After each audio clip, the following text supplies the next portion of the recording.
the Communist Manifesto, and dozens of other books and articles that all predicted this. It's all part of their plan. First, we destroy the family, then we destroy the culture, then we destroy their art, then we destroy their music, then we destroy their children. It's all part of the plan, and it's succeeding magnificently. They are doing a very good job in destroying the world. Hey friends, Sean from SGT Report. Thank you so much for tuning in. I got to tell you, what a busy week ahead. I have interviews stacked up all week long, and so I think it's going to prevent me from doing a video that I had otherwise intended to do titled, "This is what a hero looks like." So we're going to do that video real quickly at the beginning of this interview in just 1 second. But first, I want to introduce my guest. It's a returning guest and author, Stefan Verstappen.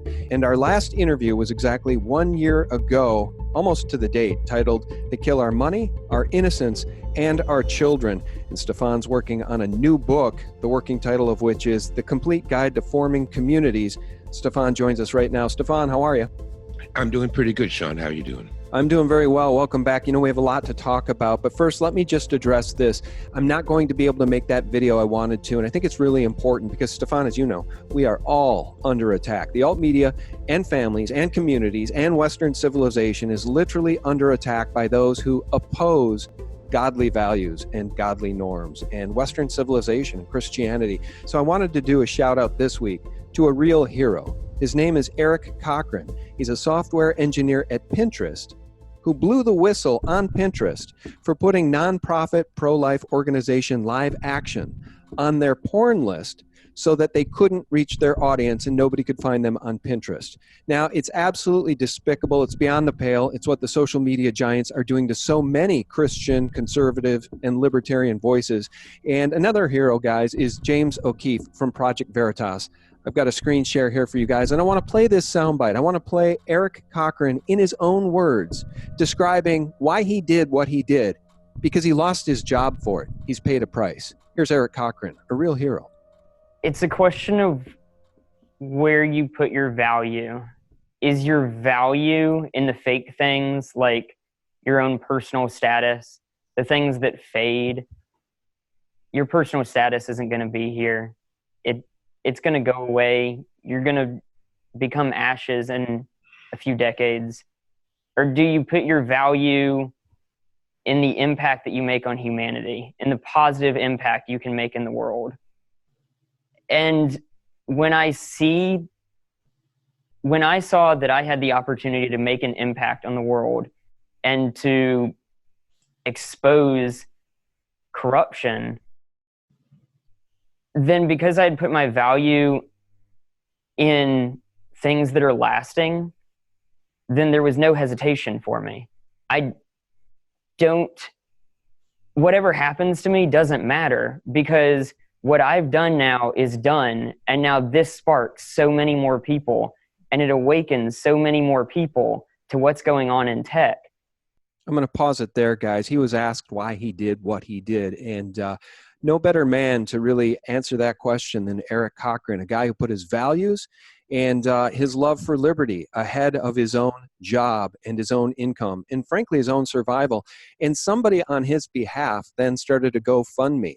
And the GoFundMe has raised $56,000 of a $75,000 goal. I'd imagine that this software engineer in Silicon Valley was making far north of $75,000 a year. But I tweeted out after I found out about the GoFundMe and pledged a bit of money myself. Imagine if we all support every single whistleblower so they can not only survive, but flourish. The social media giants' houses of cards would quickly collapse. And I think that's the message, guys. If we support all of the whistleblowers, there will only be more whistleblowers who will be emboldened to come forward. And that's how we bring these social media fascists down, and we bring them down to their knees, and we make the changes that need to be made. Now, guys, before we continue here with Stefan Verstappen, I want to let you know that the Brave browser is a way that you can fight against Google too. Say no to Google Chrome. Take a bite out of Google. They'll spy on you. The Brave browser will not spy on you. It's free. It's more than twice as fast as Google's Chrome. And many of you have already downloaded it, but less than half of you have successfully installed it. So if you didn't install it and you're not using it, feel free to download it again using the link below this video. Download the Brave browser and make sure you install it. It'll download in less than 10 seconds. Then you open it, you just put it into your applications, and you start using it. You're really going to like it, I think, and give it a shot. It's a great way to take a bite out of Google and Big Brother. Stefan, what did you make of Eric Cochran? Boy, that's pretty important testimony, isn't it? Well, I think we all knew this anyways. It's good to hear it straight from the horse's mouth. But we all knew this was going on. This has been going on for 8 years, at least. And it's just ramped up to an unbelievable degree. Orwell is rolling in his grave. But it's good to hear direct from the horse's mouth. How can you deny it? We all suspected it. We've all seen it. We all know we've been shadow banned. Even, I uploaded a video about I'm a bit of a nature fanatic, and I've been filming my cardinal that built a nest in the tree here. So I uploaded a video to YouTube called Feeding Time at the Cardinals. And it was instantly demonetized. I mean, so I appealed that the manual review approved it. I'm trying to think, what was it about the video that would trigger their algorithm to demonetize it? And you know that yourself, right? It's uploading. It hasn't even finished uploading, and already it's demonetized. Right. So what could it be? You know what I thought?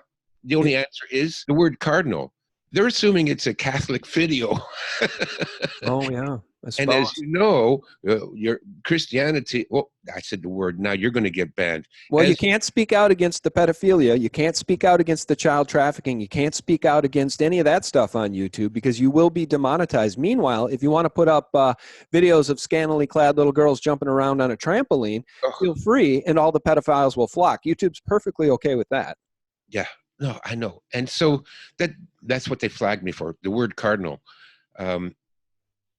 It's an all-out war against the family, against religion, against Western civilization, and against sanity. I mean, they're driving everybody insane, Sean. People are losing it all over the place. I feel like I'm in that movie, Invasion of the Body Snatchers, where I'd meet a friend I haven't seen in 10 years and say, and I'm saying, did you vote for Trump this year? And suddenly they point and their mouth opens and screams come out, and I'm going, oh my God, another one's gone. No, it's an all-out war, Sean.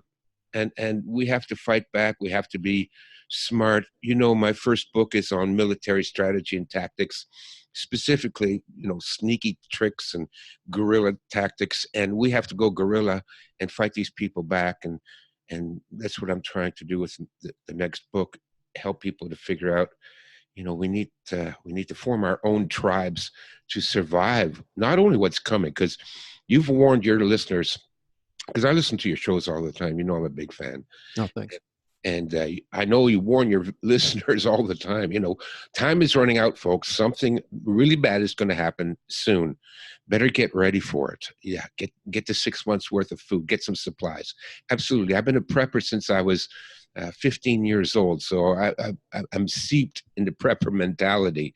Absolutely, get that down because it's coming. But also, we got to work together. And it's just like you said with this whistleblower, if we can support people like that, and because we're, you and I and everybody in the alt media or the alt right, whatever you want to, whatever tag they're using for us these days, I call it the sane ones. It's a battle against good against evil and sane against madness. So, but those of us that are sane and good, we're persecuted. We don't get supported by anyone. If, for example, I was thinking maybe my next book should be on how to dress your 6-year-old boy up as a girl. Man, I'd raise $500,000 on Kickstarter. It would get airplay all over the world. I'd make a fortune.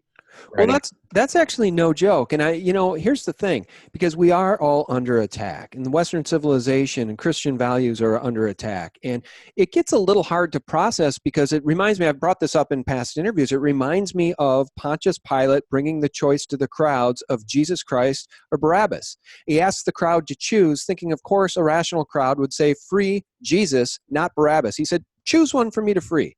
And the madness of the crowd chose Barabbas. Crucify him, crucify him, crucify him, they cried as they demanded the crucifixion of Jesus Christ. And I feel like these same people are on the left today. I mean, we haven't grown up very much in 2,000 years, and it really begs the question, would Hillary Clinton have unrolled pure hell? Q says it would have been pure evil. And would she have unrolled pure hell on earth in this country had she become president? And because I have cited before in past interviews, the testimony of the whistleblower who got into the Weather Underground, the Bill Ayers organization, and they talked about having to re-educate or kill more than 25 million Americans who wouldn't learn the new ways, the Marxist ways. It's not a stretch anymore extrapolating what may have been or what may have been the plan or what may have come to pass under a Hillary Clinton presidency with the madness of the crowds, the leftist crowds backing her, Stefan. I mean, could it have gotten that bad in this country? I really think it could have. Well, it's going to get that bad eventually. Look at what they're doing with the mass migration, and now they're turning Texas into a blue state. Here we have the colors reversed. In Canada, red is liberal, blue is conservative. And without Texas, there's never going to be another Republican president ever again. So it's coming anyways. Look at what's happening in South Africa. That's what's coming to your hometown. I live here in the whitest, waspiest small town in Canada. And I go to the park, and there's no white people there. It's all Muslims. I don't know what to say, Sean. This town had a reputation back in the 70s as being, the home of the Stepford wives. That's what it was like, very rich houses, very, rich white waspy people, the yacht club, the tennis club. It's all Muslims. It's all Muslims now. I don't want to go to the park anymore. It's sad. But so how is this going to end? Well, we know how this is going to end. This is part of their plan. Listen, this is not a conspiracy theory because the people behind this have been writing about this for 100 years now. This is, right, straight out of the Communist Manifesto. Everything that's happening, the invasion of the schools, straight out of the Frankfurt School, the long march through the institutions, they've succeeded. It's Yuri Brezhnov's interview from 40 years ago predicted this. So listen, they've been planning this for a long time. It's not conspiracy theory. The plans are out there. The Kalergi plan, the Communist Manifesto, and dozens of other books and articles that all predicted this. It's all part of their plan. First, we destroy the family, then we destroy the culture, then we destroy their art, then we destroy their music, then we destroy their children. It's all part of the plan, and it's succeeding magnificently. They are doing a very good job in destroying the world. Well, they have done a really good job, haven't they? I mean, by their standards. Because if you step back and look at it, when I was growing up, I was outside playing baseball, pickup games with my buddies all day, every day. And look, I sound like a crazy old man saying, when I was a boy, I used to walk backwards through the snow to get to school. But life really was better then. There was no social media. There was no internet. There was no cable TV. There was only radio, limited television, and the music was real. Now today we have this hip hop. I call it a weapon. This music. They've weaponized music. They've weaponized the culture. And you're right. It's absolutely all by design. And so we are losing, so many of us are losing kids. We're losing families. We got the opioid epidemic. They flooded the streets with heroin. And again, they're destroying the culture. They're destroying our culture within. I don't think you necessarily despise Muslims, but you don't want to go to that park because your culture's not represented there anymore. Right? No, So, I don't defend myself against charges of racism and Islamophobia. Everybody that's ever known me knows that I treat people on an individual basis. I judge people by their character, not by the way they look or where they come from. And I'm tired of, European men always having to defend themselves against the charge of race. We're not racist. If we were racist, these people wouldn't be in our country. We wouldn't be feeding their children, paying for their education, paying for their medical costs, paying for their housing, paying for their relatives to come over. That's what racists do. Are you kidding me? No, we've always been too generous, too kind, too open, too forgiving. I mean, I've traveled the world. This doesn't go on in any other country. It only goes on in European-dominated countries like Europe, America, Canada, Australia. There's a common theme there. Hello, people. It's Europeans, and especially European heterosexual men. We are the number one target. We're the biggest threat to this globalist scheme of world domination and slavery. And so we're targeted first. But, for all the minorities out there, don't worry, they'll come for you next. Once they've gotten rid of us, the only people that can form a resistance to this, once they've gotten rid of us, they will gleefully exterminate the blacks and the Puerto Ricans and the Hispanics and the gays. And the gays. They will round them up and slaughter them in ways that you can't even imagine. But first they got to get rid of the gun-owning, heterosexual, European patriots, Christians, people that have family values. We have to go. And so the culture war that we see going on today is aimed specifically at us, and it's designed specifically to destroy us. And all of these things, what they do is they alienate us. And I had another video banned because I used the word alienation. Well, let me add something. I want to add something real quickly. Sure. This isn't just about targeting Caucasian patriots and European whites. This is also about targeting African-American patriots. You've seen what they've done to the inner cities. Martin Luther King was taken out. They brought all the drugs into the inner cities. The fatherless rate in the inner cities now, I think, exceeds 70%. Maybe it's higher than that. And they've destroyed these nuclear families. This is all by design. So it's not just about a skin color. It's about a belief system. They want to destroy Christianity. They want to destroy Western values. They want to destroy sovereignty. They want to destroy the family, as you said. And it is so insidious. It's so obvious now. And I think what makes us all so angry, those of us who are standing against this tyranny, against this evil, against this satanic strategy, is the fact that Sundar Pichai, the CEO of Google, and Susan Wojcicki, the CEO of YouTube, and the people over at Twitter, and the people over at Pinterest, and Zuckerberg over at Facebook, all seem to be part of the same plan, and they don't give a damn about our free speech. Not only do they not give a damn about Western civilization and sovereignty and MAGA, make America great again, they don't give a damn about our free speech. And I think that's what we all find so damn appalling. Right? I think that's the big wake-up call, and it's waking up people in droves. Well, it's scaring the living bejesus out of a lot of people. That's what it's doing too. I've got two buddies of mine. They're regular guys, good jobs, they own homes and all that. They're not red-pilled at all. They're blue pill guys. I've known them for years. I try to wake them up. You know how successful that is, and trying to wake people up to red pill them. I'm not too successful. I try. But they tell me they are terrified to post anything on media, social media.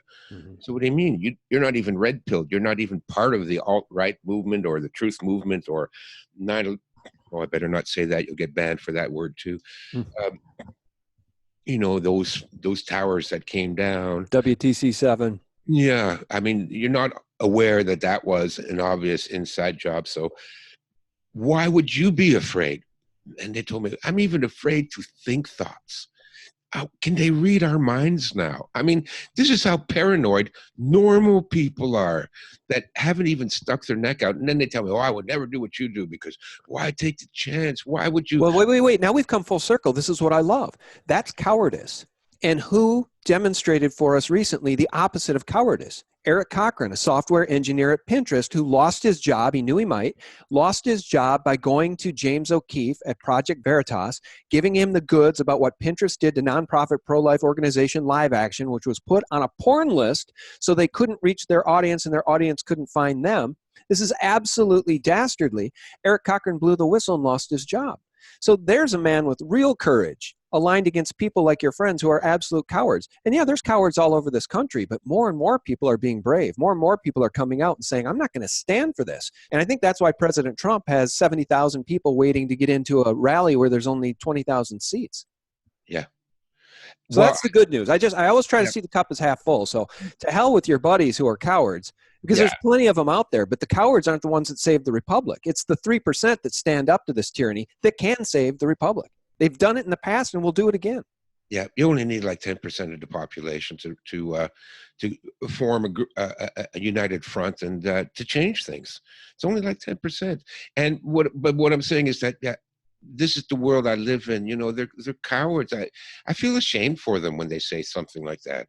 Yeah. I mean, our ancestors risked life and limb for Blood freedom. was spilled. Blood was spilled to give us the freedoms guaranteed by our Constitution and the Bill of Rights. That's why we all need to go under the barbed wire like Eric Cochran did for the Bill of Rights. Because if they can kill the First Amendment and then the Second Amendment, and they've already killed the Fourth Amendment, which is what the hammer's all about, and all the work that Dave Janda's doing and exposing the deep state, and the deep state aligned against President Trump, and the deep state like Brennan, who is a communist, aligned against President Trump, Brennan over there at the CIA.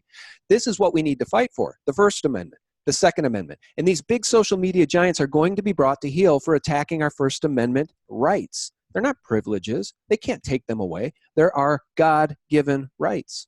Yeah.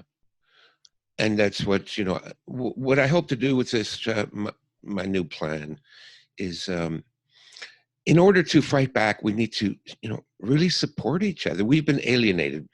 We've been destroyed we've been ripped away from our culture, our history, our traditions. And just to go back, yes, I absolutely agree about the weaponized music against the Black community.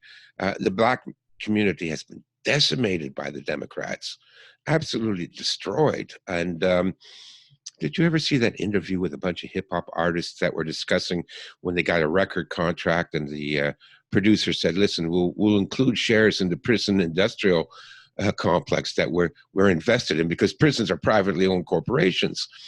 Mm-hmm. And they said, "So every time you put out a hip hop video urging young Black men to bust a cap in somebody's butt, we'll be filling the prisons and you'll be making money off of your investment." I mean, they openly admit that hip hop is meant to increase crime and fill the prisons with young Black men so that they can make money off of it. It's all weaponized, Sean. That's literally making a bargain with the devil. And absolutely, yeah. It really is. I mean, selling out your own people, selling out the human race for money. Yeah. I mean, at the end of the day, isn't that really what's so staggering about what the Rothschilds have done, what the Rockefellers have done, what the Morgans have done, we talk about the New World Order, the Illuminati. They've sold out humanity for money. It's just so unfathomable to those of us that are right-thinking Christian people who fear God, because at the end of the day, this life is short, Stefan. I mean, that's what I don't get. David Rockefeller, why wouldn't you cry out in your last hours for forgiveness for what you've done? I don't think they did. It's because they firmly embrace this dark power that they think is going to give them power in the afterworld, in the afterlife. And they're so misguided. They're so off base, it defies belief. It really is a form of insanity as far as I can tell. Yes, well, I've done a lot of work on psychopathy, and one of my biggest videos is Defense Against a Psychopath, which is a documentary. If you don't understand what psychopaths are, then you can't comprehend what these people are doing. Right. But psychopaths, in a nutshell, they enjoy spreading evil and misery. They will never cry out on their deathbed for forgiveness because they enjoy causing suffering. That's what they live for. That's all they're about. They are, for better word, evil incarnate. And evil just wants to see people suffer. And they want to take a big dump on anything that's beautiful and noble and virtuous. They hate that stuff. That's why they molest children. I think we've talked about this. It's not a sexual attraction. The attraction is defiling innocence and destroying a young life. That's what the attraction is for them. If they rape this little kid, they will destroy that kid's emotional well-being for the rest of his or her life. You know what? Didn't we do an interview a few years ago? I did it with somebody I titled it Hostile. The Hostile movies are not fiction. That's right. That's right. We talked about that. Is that you? Yeah. So those Hostile movies, they're documentaries. I mean, this is what they do in the dark. These people are so evil. And you mentioned the psychopathy, and you mentioned the fact that they get off on it. It reminds me specifically of this clip. I'll play it right now, from the woman who wanted to be Madam President. We came, we saw, he died. You're absolutely right, Stefan. These people are psychopaths, and we really need to thank our lucky stars. With all of Trump's shortcomings, and believe me, he has them, maybe too much support for Israel, buddies with Netanyahu, there's all sorts of things that we can impugn Trump for. But thank God in heaven that weather underground protege witch, Hillary Clinton, didn't get into the White House. I mean, we were saved from a fate worse than evil, and it's bought us some time at least. Yeah, she's the in one of those hostile movies. You see a woman that hangs another girl upside down, and Bathes in her blood. It's yeah, absolutely, it's one of the that's most Hillary. appalling things I've ever seen. I forced myself to watch that whole movie That was because I do believe it is a documentary. And what you see in that movie is what they do. See, now that's what Countess Elizabeth Bathory did. yep. You remember I don't know if she was 1500s, 1600s, one of these rich countesses that lived in a castle, and she, on record, killed more than 600 servant girls and girls snatched from around villages. And she would literally do what's depicted in that movie. She would Yes. cut them open, upside down, and bathe in and drink their blood. That's Yeah. all on the record. Yeah, Now, that came straight out of that story. And then the shocking thing is that everybody covered it up for her too. yeah, well, and that's where these elite wield so much power, and power through not only money and influence, but fear. And that's what we see going on with the British royals, as we see Prince Charles parade around one of his properties, bragging that the lineage shows that I'm related to Vlad the Impaler, you see. Yeah. Very impressed with himself. The genealogy shows that I'm descended from Vlad the Impaler, you see. So I do have a bit of a stake in the country. Just tickled to death that he is related to one of the biggest, most evil serial killers in the history of the world, Vlad the Impaler, that inspired the story of Dracula. That's who these people are. That's who they are, Sean. You know it. I know it. And until you can wrap your mind around their mentality, which is an ugly thing to do, I don't encourage people to do it, because you really need to have a strong stomach to face this kind of evil. You got to put on the full armor of God, the blood of Jesus Christ. You have to be straight with your own spiritual beliefs if you're going to wade into the deep end of this pool, because the evil that you're going to uncover can really rock your soul, and it can really do damage to those who aren't prepared to face it and have the full armor of God on to know that they're protected. You're right.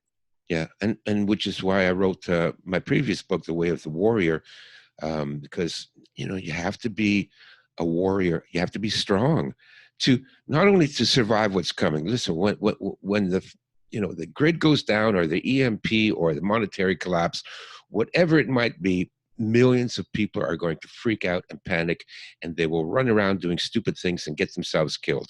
We'll be tripping over bodies in the streets. So, to survive that, geez, you have to be tough. And if you want to understand why the world is the way it is, you have to understand these people that run the world, like Hillary, like Countess Bathory. And in order to face that kind of evil, you need a strong stomach for that. You need that really tough constitution. Yeah, you sure do. Well, one of the questions I had for you, and I think we've already answered it, is what are the causes of all this depression and suicide and addiction that we see in our society? And I think we know what the answers are. They're destroying our culture, and they're by design flooding our cities and our towns with drugs, whether the drugs come from big pharma, or whether the drugs come from Afghanistan in the form of heroin, or whether the drugs come in the form of laced marijuana with fentanyl, or God knows what. And it's all being done by design. So I guess it's my hope and my prayer that President Trump and AG Barr can bring some of these deep state demons to heel with the rule of law, with indictments, grand juries being formed, indictments being handed out, and arrests being made. Because the American people, at least those that are awake, and that's a growing number, are eager for justice. Donald Trump has tweeted out himself that he's never seen more hunger for justice. And he himself, I think, wants to see justice. Do you think we're going to get any? Well, I'm a Stoic, Sean, and Stoics don't believe in justice. But irregardless of whether or not I'm hoping for justice, I do what is right. I don't expect a payoff. I don't expect, to be a hero or anything like that. Everybody has to do what is right, whether or not you think you're going to win it. I mean, it's easy to, if we were to say, oh, do the right thing and you'll be a winner. No, that's not necessarily correct. You have to do a right thing. You have to behave virtuous. And again, this is a Stoic concept, and Chinese too. Virtue, you have to live your life of virtue for the sake of living for virtue, not for the sake of winning or seeing justice or getting a reward at the end of it. And so we just have to do the best we can, Sean. And I would certainly love to see a guillotine set up in front of Congress and have 300 or 400 people marched out there. I know it sounds bad, but Well, it's a slippery slope. Here's the thing.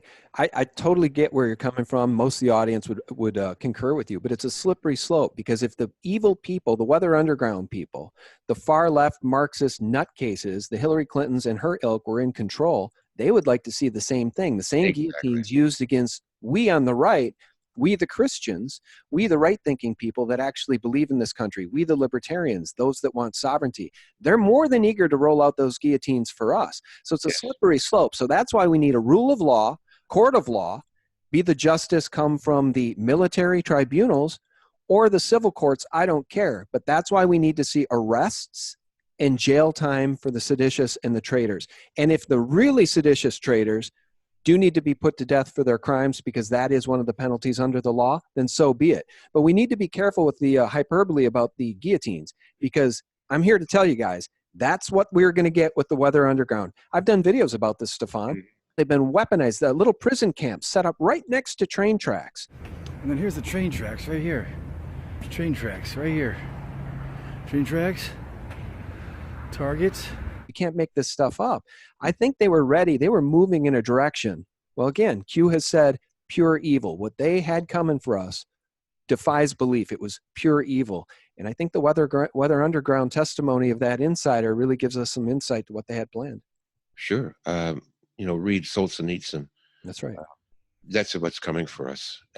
Horror, inconceivable by the average person. The kind of I've read what they did in Soviet Union and in China, and this is the same playbook that they've used in all these countries. Every communist country, we're headed towards the same conclusions as occurred in every other country in the world where socialism and communism took control, and it's a horror show. I want to ask you about your new book, too, and then we're going to plug this 3-minute video you have, A Cure for a Dysfunctional Society, which I'll put below this video.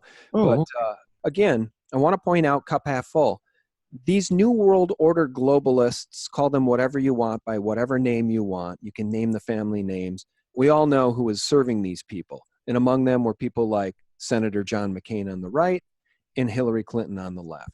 Okay, with that said, these people are losing control of what appeared to be a steamroller that couldn't be stopped. And you need look no further than the people in the UK demanding Brexit and ousting Theresa May, and the people in France ousting Macron, and the people in Europe wanting out of the EU. Look to what Hungary is doing, protecting the sovereignty of their nation, protecting their culture. The people that wanted to steamroll us with this satanic plan have lost a lot of control. And at the end of the day, if we can't see our cup half full with those facts in place, then I don't know what to tell you guys. I do think our cup is half full. That's why we all need to get engaged and get in this fight. All right, final word from you, Stefan. Say whatever you'd like about any of that, whatever else you're going to say. And then tell us about your book, your upcoming book, the working title of which is The Complete Guide to Forming Communities. So when I was researching this book, I originally was looking for a solution to how we would survive the collapse. And what did our ancestors do? Neo-tribalism is a return to previous structural forms of society.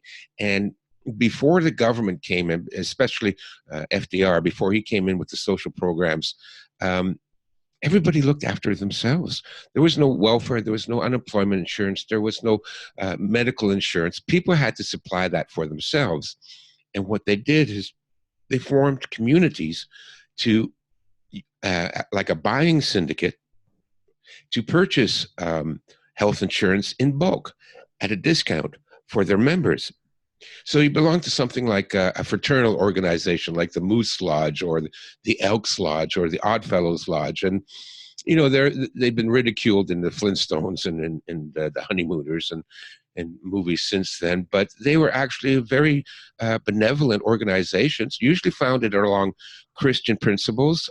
Most of them had a religious unity because these groups work better if you share your values. So if you form one of these communities out of your own personal neighborhood church, you have a lot better chance of succeeding because there's a much greater commonality between the members. You all belong to the church, so you work together and you buy your own insurance, you buy your own groceries, you buy your own, you provide emergency funds for unemployment. And our ancestors provided all this for themselves. And we're going to have to do that again, because once the government collapses, there's all these social services that everybody's been invading our country to take advantage of is going to dry up. And then what's going to happen? I mean, people will be at each other's throats. They'll be fighting over a loaf of bread. So we have to go back, neo-tribalism, back to the way our ancestors did things, and that is support each other. This is what we talked about at the beginning. Let's support the whistleblowers. Let's support the truth tellers. Let's support the people that did stick their necks out and are trying to improve the world. So if we can get small groups together and support each other, then that is the key solution to surviving what's coming. Now, I'm a kind of a lone wolf guy. I can survive in the woods alone probably longer than 80% of the other people could. It's still not a very good solution. The best solution is to form a community. Now, what I found out when I was researching this was that all these studies kept coming up that list all the diseases, everything from depression and drug addiction to the skyrocketing suicide rate. All of this can be linked back to a lack of being part of a community. And they found the reverse to be true, that if you took people that were depressed, that were addicted, that were suicidal, and you formed a community where they were forced to go out once every 2 weeks and have coffee with another 6 people and just sit and talk, their depression, their suicide rates, their drug addiction started to drop off dramatically. And again, this is part of the weaponized culture that's been used against us. Yes, they're separating us. They're destroying our culture and our unity, and that makes us unable to fight back, but it also sickens us. It's behind all this drug addiction and unemployment and homelessness. All of this is a result of them destroying our unity, our culture, our community. And so if we want to fight the New World Order, this is my theory, then we have to do exactly the opposite of what they've tried to do. They've just tried to destroy our religion, so we have to become more deeply in faith. They've destroyed our community, so we have to, unite with our neighbors and our friends and families more than ever. They've tried to destroy our families, so we have to, get along with the wife and the husband and put away petty differences that are, based on materialism anyways. So my book is aimed at giving the tools how to solve all these problems. Are you lonely? Are you depressed? Are you addicted? Do you have Alzheimer's or dementia? Are you retired? Every one of these problems has a solution in forming a small, tight-knit community. Now, the final kicker to all this, Sean, is, and this is the dog whistle in the book that I'm trying to explain it to you without being too overt about it. But if we get, I say I'd rather have 10,000 communities of 5 people each than one political party of 5 million people. Because if you form a big political party or a big movement or a yellow vest or an Occupy, it will be infiltrated and subverted by the powers that be. It's nothing for them to spend a few $1,000,000 to infiltrate everything and subvert it, poison it, and destroy it. But they can't infiltrate 10,000 small communities of a handful of people that will work in unison. And this is my plan, that this becomes a leaderless revolution. All these small communities can't be infiltrated. They're too small. They're under the radar. They support each other. They provide services to each other. They've got each other's backs. They will survive what's coming. But we also know what needs to be done. So if you formed a small community there where you live, Sean, and I did here, do I need to issue orders? No, nobody needs to issue orders on what to do. You know what to do. I know what to do. We need to fight the New World Order and the big corporations and the evil governments and the pedophiles and the psychopaths. We know what to do, but we can support each other from a distance, cooperate with information, with funds, with food, with medicine. We can stay in touch using shortwave radio. If the whole thing goes down, the grid goes down. And if we can form thousands of small communities that share the same values, and we do, we're all patriots. We all We all share the same values. We all know what to do. We don't need a big hierarchy. We don't need a big political structure that can be easily infiltrated and overthrown. So my book has 3 plans. One, to make your life better, to get rid of the drug addiction and the homelessness, support each other, and we can solve that problem. 2, fight back against the New World Order. There's no way we can do this otherwise. It has to be an underground guerrilla movement that is low key and works independently, so you can't be subverted. And then the third thing is, this is the way that we can rebuild civilization after it collapses. These communities will come together and they will, recreate civilization in a better image. That's right. Let me just say one thing about the guerrilla aspect of what you just said here. We would all work within the law, obeying the Constitution, the Bill of Rights, and the 10 Commandments, guys. I think that's the bottom line. If everybody in our society operated that way, imagine how good this country could be. Imagine how good the world could be. Imagine if the malevolent dictators who control this world were instead benevolent, using their power, money, and influence to make the world an Eden. It really could be. I've said it many times before, Stefan, but you're right. In lieu of that, small communities, I couldn't agree with you more. Small communities and connectedness is the key. Our guest has been Stefan Verstappen. Stefan, can you shout out your YouTube channel and maybe your website for folks? Yeah, my YouTube channel is Stefan Verstappen. It's not a great name, but it's the one I was born with. And my website is China Strategies, one word, .com. And if you can help me out getting this book out, then please go to GoFundMe, How to Create a Community. And that will, give all the videos and try to explain more how we can fight this and win and save ourselves. All right. Very good. I'll also try to remember to put your video, A Cure for a Dysfunctional Society, below this video. I'll try to leave the link for you guys. So remind me in the comments section if I forget. Stefan, I really appreciate talking with you again. Maybe we can catch up next year and we'll do another update sooner than a year from now. Yeah, I don't think we have a year, Sean. So let's see how we're doing in 6 months. Oh, I think my cup I'm seeing the cup is a little bit more than half full than you are. I think we're okay through this next election cycle. And if they steal the election from Trump, then we're in a world of hurt. But if he wins, I think then we've got another 4 years. But we'll see. We'll see how it all shakes out. It's hard to get up in the morning if you don't see your cup as half full. But maybe we should revisit this in 6 months and see where we're at. Stefan Verstappen has been our guest. Thanks, Stefan. Thanks, Sean, for having me on. Have a good day. Yeah, my pleasure. And guys, thank you so much for tuning in. If you're still with us at this point, give this video a like if you don't mind and share it within your sphere of influence. Get the word out. And for real news 24/7, visit us at sgtreport.com, the antidote to corporate propaganda. You can also check us out at thelibertymill.com and thephaser.com, where I hand select videos for you, which I think you're going to find really interesting. And those videos, because of YouTube changing their algorithms, are getting harder and harder and harder to find by the day. All right, guys. Hey, and a shout out to my patrons. Talk about community and support. Thank you, guys. Love you. Bye-bye. People are leaving the bought-off lamestream fake media sources. They have been leaving in droves, and I believe it will only escalate over the coming months leading up to the election. The deep state and their tentacle, the bought-off lamestream fake media, they're petrified.